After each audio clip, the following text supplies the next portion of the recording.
খানায়ে কাবার পাশে হাতিমে কাবায় বসে বসে বায়েজিদ বুস্তামি আল্লাহর দরবারে দোয়া করে, ওগো মালিক,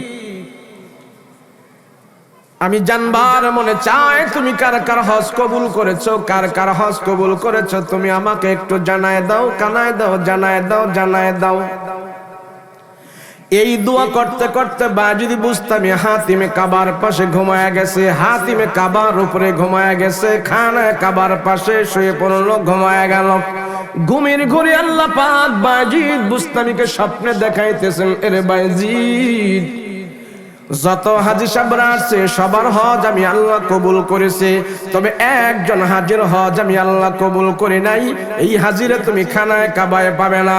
সাফা মারওয়া পাহাড়ে যায় দেখো, ওই হাজি সেখানে কান্নাকাটি করতেছে, হাউমাউ করে চিল্লাচিল্লি করতেছে, আমি আল্লাহ তার হজ কবুল করি নাই।